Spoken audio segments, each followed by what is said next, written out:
स्वागत है आपका अपने YouTube channel RCI the study point में।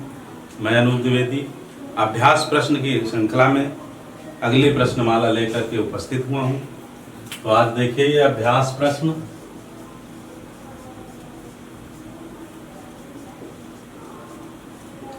जिससे आप अपनी टीजीटी पीजीटी की तैयारी को और मजबूती प्रदान कर सकते हैं।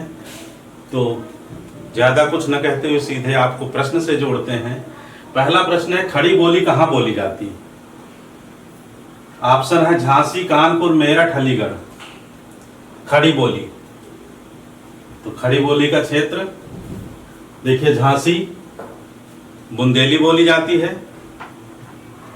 कानपुर कन्नौजी बोली जाती है, मेरठ खड़ी बोली और अलीगढ़ में ब्रज भाषा। ठीक। अब झांसी, ग्वालियर, ओरछा, सागर ये सब क्षेत्र बुंदेली का है। ठीक है, ये सब पूरा क्षेत्र किसका है? बुंदेली। और कानपुर, हरदोई, शाहजहांपुर इनके ग्रामीण अंचल में और कन्नौजी बोली जाती है। मेरठ, मुरादाबाद, अमरोहा, दिल्ली, बिजनौर, मुजफ्फरनगर आदि क्षेत्रों में खड़ी बोली बोली जाती है। और अलीगढ़ ब्रज क्षेत्र में आता है, इसलिए ब्रज भाषा। अब अगला देखिए प्रश्न है, नागरी लिपि का विकास किस लिपि से हुआ? नागरी लिपि का विकास खरोष्टी, ब्राह्मी, नागलिपि या हिब्रू? क्या उत्तर होगा? आपने क्या सीखा है? बिल्कुल ब्राह्मी लिपि से। और पा ध्वनि का उच्चारण स्थान है पा, फा, बा, भा, मा। ओष्ठ क्या है? ओष्ठ। कत, मुदो। का वर्ग कंठ से, चा वर्ग तालव्य से, टा वर्ग मूर्धन्य से, ता वर्ग दंत से और पा वर्ग ओठ ओष्ठ से। कत, मुदो।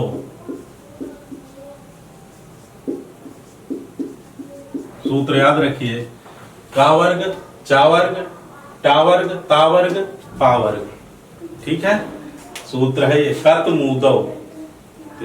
आगे देखिए, आलखंड या आलाखंड का रचयिता कौन है? तो बताइए, ये प्रश्न कई बार अभी रिपीट हुआ है। आलखंड या आलाखंड? बिल्कुल सही उत्तर है जगनिक। फिर है अलवार महिला संत हैं, आंडाल, अक्कामाशी, सहजोबाई या मीराबाई? अलवार महिला संत में नाम जो आता है आंडाल का आता है। अगर पढ़ा है तो ठीक है, नहीं पढ़ा है तो सीख लीजिए। फिर है, प्रभु जी तुम चंदन हम पानी किसकी पंक्ति है? प्रभु जी तुम चंदन हम पानी जाकी अंग अंग बास समानी किसकी पंक्ति है? संत रैदास की। संत रविदास कहिए या फिर रैदास? संत रविदास या फिर रैदास, जो भी ऑप्शन में हो वो आपका उत्तर होगा। फिर भारतीय मंडल का लेखक नहीं है? प्रताप नारायण मिश्र बिल्कुल हैं, बालकृष्ण भट्ट हैं, प्रेमघन चौधरी बद्रीनारायण प्रेमघन हैं। तो कौन नहीं है? श्रीधर पाठक। यही आपका उत्तर होगा। प्रपद्यवाद का पर्याय है नई कविता, नकेनवाद, आकविता, प्रयोगवाद। तो प्रपद्यवाद का पर्याय किसे माना जाता है? बिल्कुल नकेनवाद को। और नकेनवाद की स्थापना सन 1956 ईस्वी में, 1956 ईस्वी में नलिन विलोचन शर्मा ने की थी। ठीक है, नकेन इसमें नलिन का नाम है और इनके सहयोगी जो दूसरे रहे केसरी कुमार और तीसरे नरेश। इन तीन लोगों की कविताओं का जो है नकेनवाद के अंतर्गत संकलन हुआ है और इन्होंने कहा है कि असली प्रयोगवादी हम लोग हैं। प्रा पद में जो है प्रा विशेष उपसर्ग लगा है और कहा कि हमारे लिए प्रयोगवाद साध्य है, जबकि अज्ञेय आदि कवियों के लिए प्रयोगवाद साधन है। तो इस तरह से प्रपद्यवाद का पर्याय नकेनवाद है। स्थापना सन 1956 ईस्वी, नलिन विलोचन शर्मा ने, और इनके साथी सहयोगी जो रहे हैं वो केसरी कुमार और नरेश। तो इनसे इनके तीनों नाम के प्रथम अक्षर नकेन, इससे बना है नकेनवाद, और इसे प्रपद्यवाद के नाम से भी जाना जाता है। अगला देखिए प्रश्न है, अध्यक्ष का संधि विच्छेद है। अध्यक्ष, तो संधि विच्छेद क्या होगा इसका? बिल्कुल आधि प्लस अक्ष, आधि प्लस अक्ष, ई और आ का मेल होकर के या हो रहा है यण संधि। अगर संधि का नाम पूछे तो कौन सी संधि है? यण संधि। आपने सीखा है, नहीं सीखा तो आप अभ्यास कर सकते हैं, यूट्यूब पर वीडियो पड़े हैं। फिर अनिवार्य का विलोम है, तो अनिवार्य का विलोम क्या होता है? बिल्कुल ऐच्छिक।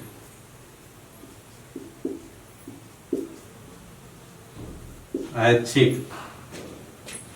फिर है छायावाद का पतन किसकी रचना है?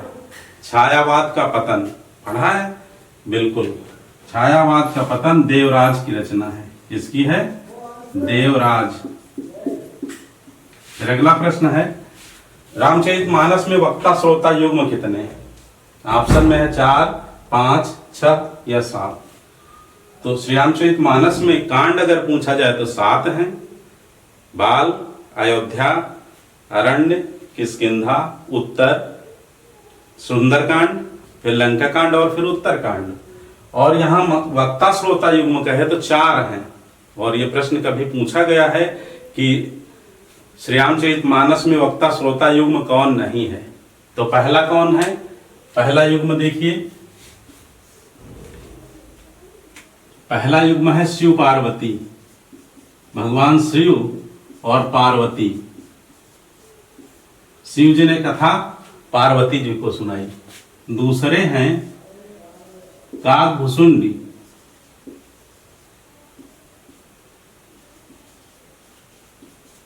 और गरुण। काकभुसुंडी ने गरुण जी को सुनाई। और तीसरे हैं याज्ञवल्क्य और भरद्वाज।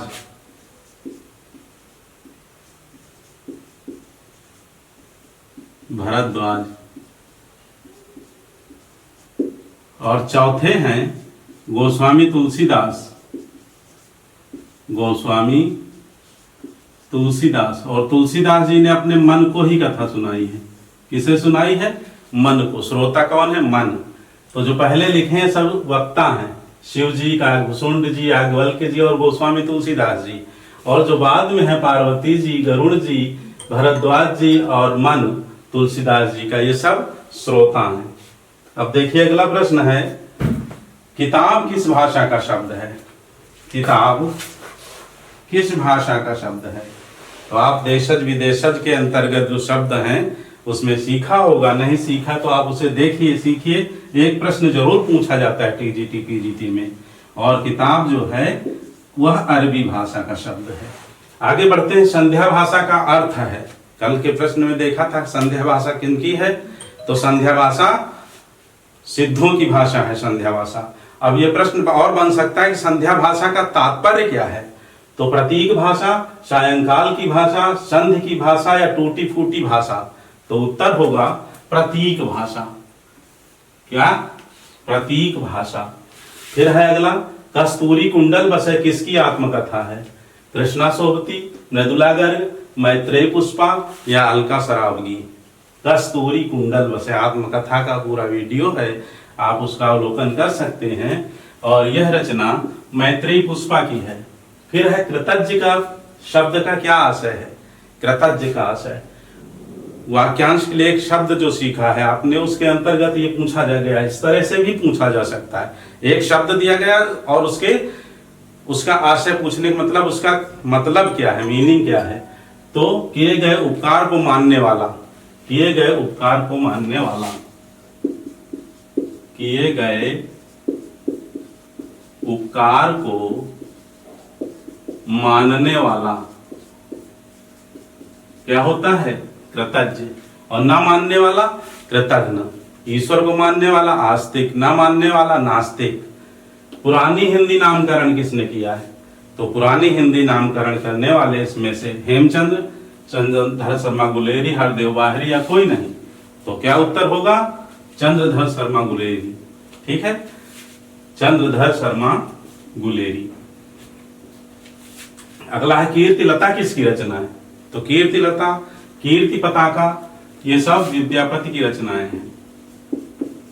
मैथिल कोकिल कहे जाते हैं। अभिनव जयदेव के नाम से जाना जाता है। किसे? विद्यापति को।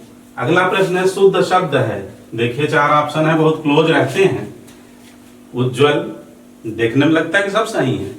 दूसरा है उज्जवल, तीसरा है उज्जवल और चौथा है उज्जवल।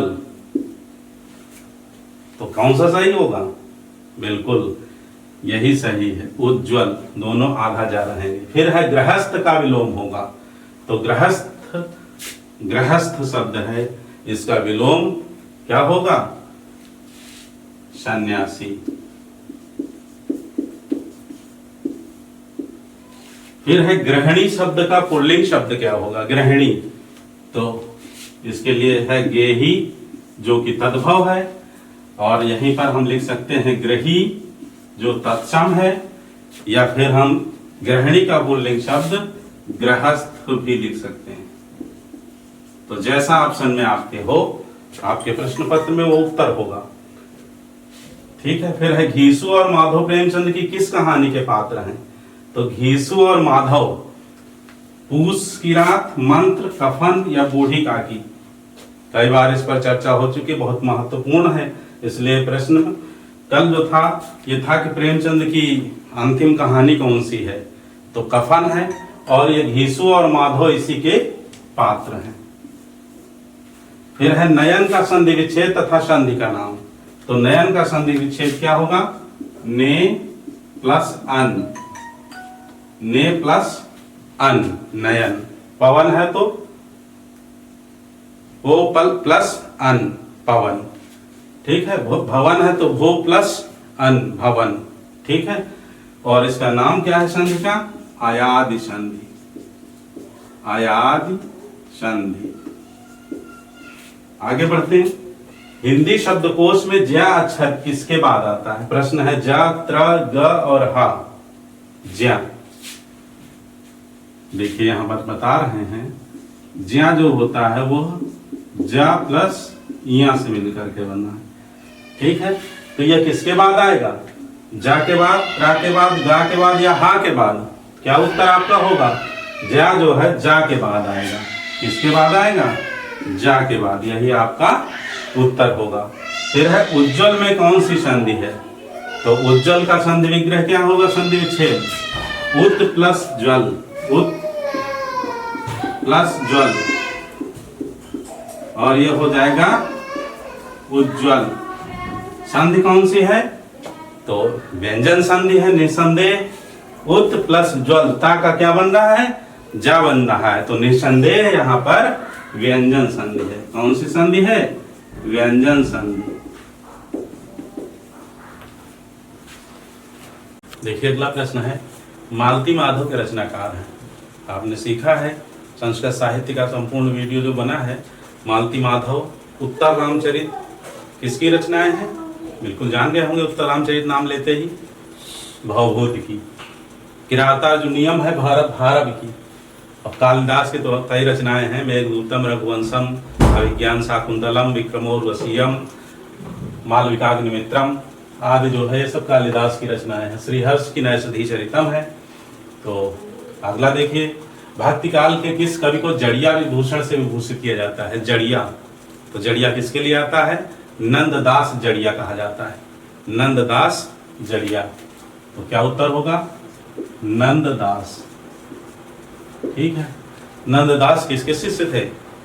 अगर ऑप्शन प्रश्न ये आए कि नंददास किसके शिष्य थे, सूरदास, वल्लभाचार्य, विठलनाथ या गोकुलनाथ, क्या उत्तर होगा?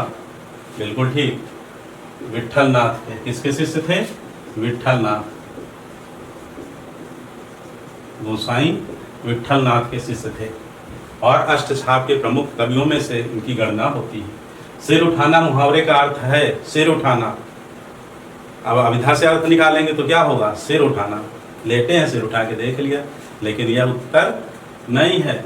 क्या लिखेंगे, सिर उठाना का अर्थ विद्रोह करना, विद्रोह करना। फिर है घनानंद की कृतियां किस भाषा में हैं, तो घनानंद रीतिकालीन कवि हैं और इनकी कृतियां जो हैं वे सब ब्रज भाषा में हैं। ऑप्शन में रहेगा अवधी, ब्रज, खड़ी बोली, ठीक है, प्राकृत। तो उत्तर क्या होगा, घनानंद की कृतियां ब्रज भाषा में, ठीक है। आगे रीतिमुक्त काव्यधारा के कवि हैं आलम, बोधा, घनानंद, रीतिमुक्त। रीति सिद्ध में आए तो बिहारी, देव। आजन्म शब्द में समास है, आजन्म, आमरण, यथाशक्ति, यथाक्रम, भरपेट, भरसक, हाथों हाथ, कानों कान। कौन सा समास होता है, बिल्कुल अव्ययी भाव समास। फिर अगला है अथरावट काव्यकृत के रचनाकार हैं। अथरावट, गुरु और शिष्य के प्रश्न इसमें पूछे गए हैं और कभी कभी इस तरह से भी प्रश्न बनता है कि गुरु शिष्य के रूप में प्रश्न किसका ग्रंथ में पूछे गए हैं, तो उत्तर होगा आपका अथरावट। लेकिन यहाँ है अथरावट काव्यकृत के रचनाकार कौन है, तो पद्मावत, अथरावट, आखिरी कलाम, जायसी की रचनाएं हैं। मलिक मोहम्मद जायसी, पूरा नाम मलिक मोहम्मद जायसी, ठीक है। आगे है वैराग्य संदीपनी किस कवि की रचना है। वैराग्य संदीपनी भी मिलता है, वैराग्य संदीपन भी मिलता है, वैराग्य संदीपनी भी मिलता है। तो किस कवि की है, तो 12 प्रमाणिक रचना आचार्य रामचंद्र शुक्ल, मालिक गोस्वामी तुलसीदास जी की, उसमें से वैराग्य संदीपनी एक है, तो तुलसीदास। उत्तर क्या होगा, तुलसीदास, ठीक है। अगर ये प्रश्न आए कि कृष्ण काव्य तुलसीदास की कौन सी रचना कृष्ण काव्य पर आधारित है, तो क्या होगा, कृष्ण गीतावली। उत्तर क्या होगा, कृष्ण गीतावली, ठीक है। इसी तरह से विनय पत्रिका की भाषा क्या है, ब्रज भाषा। श्रीरामचरित मानस की भाषा क्या है, अवधी भाषा। आप गोस्वामी तुलसीदास विशेष का वीडियो का अवलोकन कर सकते हैं, इसके लिए आपको सारे उत्तर मिल जाएंगे। शब्द की वह शक्ति जिससे वाच्यार्थ प्रकट हो, वाच्यार्थ शब्द शक्ति का वीडियो आपने देखा होगा। जहाँ वाच्यार्थ का बोध होता है वहाँ अभिधा, जहाँ लक्ष्यार्थ बोध होता है वहाँ लक्षणा, और जहाँ व्यंग्यार्थ या व्यंजनार्थ बोध होता है वहाँ व्यंजना शब्द शक्ति होती है। तो क्या उत्तर होगा, अभिधा। ऑप्शन में ये रहेंगे अभिधा, लक्षणा, व्यंजना, और इनमें से कोई नहीं, ठीक है। आगे बढ़ते हैं, सही युग्म चिन्हित कीजिए। और इसमें ऑप्शन में दिया है वैदर्भी माधुर्य, वैदर्भी रीति है और गुण कौन सा है, माधुर्य। तो रीति और गुण का संबंध आपने देखा है पिछले वीडियो में, काव्य शास्त्र में गौड़ी और माधुर्य, क्या ये सही है। पांचाली और ओज, और गौड़ी और प्रसाद। तो वैदर्भी सभी रसों में होता है, खासकर श्रृंगार में, और गौड़ी ओज में होता है, गुण पाया जाता है, ओज गुण। और पांचाली में मधुरता या माधुर्य रहता है, सुकुमारता और मधुरता, माधुर्य। पांचाली ओज गलत है, गौड़ी के साथ प्रसाद गलत है, और गौड़ी के साथ माधुर्य भी गलत है। तो सही क्या है, वैदर्भी माधुर्य। आपका उत्तर होगा ए। अगला प्रश्न है, हानूस नाटक के नाटककार हैं। हानूस, तो हानूस किसका नाटक है, बिल्कुल ठीक पढ़ा है आपने, अच्छी तैयारी की है, भीष्म शाहनी, यही उत्तर होगा। अगला प्रश्न है, गेहूं और गुलाब में गुलाब किसका प्रतीक है। ऑप्शन है सुगंध, कला और संस्कृत, राजतंत्र और पूंजीवाद। तो गेहूं और गुलाब संस्मरणात्मक रेखा चित्र है रामवृक्ष वेणीपुरी का, जिसमें गुलाब जो है कला और संस्कृत का प्रतीक है। तो वही गेहूं भूख का प्रतीक है, गेहूं भूख का प्रतीक है यदि पूछा जाए, और गुलाब कला और संस्कृति का प्रतीक है, कला और संस्कृत, ठीक। आगे बढ़ते हैं, गद्य पद्य मिश्रित काव्य को कहते हैं, क्या कहते हैं, गद्य और पद्य के मिश्रित काव्य को चंपू काव्य। अगला प्रश्न है, त्रिवेणी में किन 3 कवियों की समीक्षा प्रस्तुत की है आचार्य रामचंद्र शुक्ल ने त्रिवेणी में। देखिए ऑप्शन है कबीर, सूर, तुलसी, कबीरदास, सूरदास, तुलसीदास, या फिर जायसी, सूरदास, तुलसीदास, या फिर पंत प्रसाद निराला, सुमित्रानंदन पंत, जयशंकर प्रसाद और पंडित सूर्यकांत त्रिपाठी निराला, केशव बिहारी घनानंद। तो क्या उत्तर होगा, बिल्कुल आपने बड़ी ठीक पढ़ा, जायसी, मलिक मोहम्मद जायसी, सूरदास और तुलसीदास, यही बी ऑप्शन सही है। तो त्रिवेणी के अंतर्गत 3 कवियों की जो समीक्षा प्रस्तुत की है आचार्य रामचंद्र शुक्ल ने, उसमें जायसी, सूरदास और तुलसीदास आता है। अगला प्रश्न है, अरुण यह मधुमय देश हमारा गीत प्रसाद के किस कृति का है? तो अरुण यह मधुमय देश हमारा प्रसाद के चंद्रगुप्त नाटक का है। किस कृति का है? ऑप्शन में रहेगा स्कंदगुप्त, चंद्रगुप्त, ध्रुव स्वामिनी। तो आपका उत्तर क्या होगा? चंद्रगुप्त।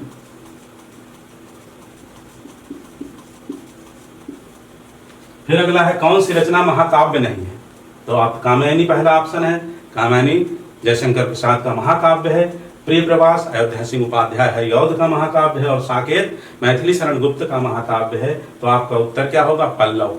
पल्लव पंथ की पहली रचना है, तो पल्लव जो है महाकाव्य नहीं है, काव्य है, बाकी तीनों महाकाव्य है। आगे बढ़ते हैं, हिंदी का प्रथम पत्र उदंत मार्तंड, ठीक है, 1826 ईस्वी में प्रकाशित हुआ। पंडित जुगल किशोर इसके संपादक रहे हैं। तो इसमें प्रश्न पूछा गया है कि प्रकाशित होता था मासिक, त्रैमासिक, साप्ताहिक या वार्षिक? क्या उत्तर होगा आपका? साप्ताहिक। साप्ताहिक पत्र था। फिर आगे है, सरदार पूर्ण सिंह विख्यात हैं नाटककार, निबंधकार या एकांकीकार अथवा उपन्यासकार? तो आपका उत्तर होगा सरदार पूर्ण सिंह निबंधकार के रूप में विख्यात हैं। इनके निबंध कितने हैं कुल? 6। कौन? सरदार पूर्ण सिंह निबंधकार के रूप में विख्यात हैं। इन्होंने 6 निबंध लिख करके और हिंदी साहित्य में अमर हो गए। सरदार पूर्ण सिंह की मात्र 6 निबंध इनके मिलते हैं। पहला है आचरण की सभ्यता, दूसरा है मजदूरी और प्रेम, तीसरा है पवित्रता, चौथा है कन्यादान, पांचवा है वारेन हेस्टिंग्स का सांड, और छठवां है सच्ची वीरता। तो इस तरह से सरदार पूर्ण सिंह निबंधकार के रूप में प्रसिद्ध है। हिंदी नवरत्न के लेखक हैं। हिंदी नवरत्न के लेखक हैं मिश्र बंधु। कौन है? मिश्र बंधु। गणेश बिहारी मिश्र, सुखदेव बिहारी मिश्र, रास बिहारी मिश्र, 3 नाम है इसमें। फिर पूछा जाता है प्रश्न, चौथा जो है कृष्ण बिहारी मिश्र दे दिया, तो वही ऑप्शन होगा सही कि कृष्ण बिहारी मिश्र बंधु में नहीं है। मृगनयनी उपन्यास के रचनाकार हैं। तो मृगनयनी उपन्यास के रचनाकार वृंदावन लाल वर्मा है। कौन है? वृंदावन लाल वर्मा। फिर है पुल्लिंग शब्द है। पुल्लिंग शब्द पूछा गया है। ऑप्शन में घास, नहर, व्यय और आय। घास काटी गई, ठीक, घास दी गई पशुओं को, तो इस तरह से घास क्या है? स्त्रीलिंग हो गया। नहर कट गई, नहर कभी कभी कट जाती है, तो नहर कट गई, या लोग काट देते हैं खेत सिंचाई के लिए, जब उनको पूरा नहीं होता है, पानी की बहुत आवश्यकता होती है। या फिर व्यय, अगला है व्यय हो गया, इतना व्यय हुआ, हुई नहीं कहते हैं, इतना व्यय हुआ। तो आप सेंटेंस बना लिया करें, वाक्य के रूप में बना लिया, शब्द रहेगा उसका जब आप वाक्य बनाएंगे तो स्पष्ट हो जाएगा कि वह स्त्रीलिंग है या पुल्लिंग। फिर है आय, तो आय हुई, इतनी आय हुई, ना कि ये कहते हैं कि आय हुआ। तो इस तरह से आपका उत्तर क्या होगा? पुल्लिंग शब्द क्या है? व्यय, यही उसका उत्तर है। फिर है भारतेंदु युग की केंद्रीय विधा है। भारतेंदु युग की केंद्रीय विधा का तात्पर्य सबसे अधिक फोकस किस विधा पर किया गया, क्या लिखा गया सर्वाधिक? तो आपका उत्तर होगा, क्या होगा बताइए? नाटक, उपन्यास, कहानी, या फिर इनमें से कोई नहीं? बिल्कुल ठीक उत्तर, नाटक केंद्रीय विधा है भारतेंदु युग की। सबसे ज्यादा नाटक लिखे गए। स्वयं भारतेंदु हरिश्चंद्र जी ने कितने नाटक लिखे और कितने अनुदित किए, है ना, अनेक नाटक। फिर संस्कृत के 4 अध्याय किसकी रचना है? तो संस्कृत के 4 अध्याय यह दिनकर की गद्य रचना है। संस्कृत के 4 अध्याय रामधारी सिंह दिनकर। क्या उत्तर होगा? रामधारी सिंह दिनकर। रामधारी सिंह दिनकर, ठीक है। उर्वशी आदि पद काव्य रचनाएं। फिर आगे धर्मयुग पत्रिका के संपादक हैं। तो धर्मयुग पत्रिका के यशस्वी संपादक हैं धर्मवीर भारती। नाम भी इसमें आया हुआ है, याद रखिए इस तरह से, धर्मवीर भारती। क्या नाम है? धर्मवीर भारती। फिर अगला है योगी हरि का पूर्ण नाम क्या है? तो वियोगी हर का पूर्ण नाम है हरि प्रसाद द्विवेदी। हरि प्रसाद द्विवेदी। तो इस तरह से ये 50 प्रश्न पूर्ण हुए और इसी क्रम में इस श्रृंखला में अन्य अभ्यास प्रश्न और प्रैक्टिस सेट लेकर के हम आएंगे। तब तक आप इनका अध्ययन करिए, सीखते रहिए, पढ़ते रहिए, व्यस्त रहिए, मस्त रहिए।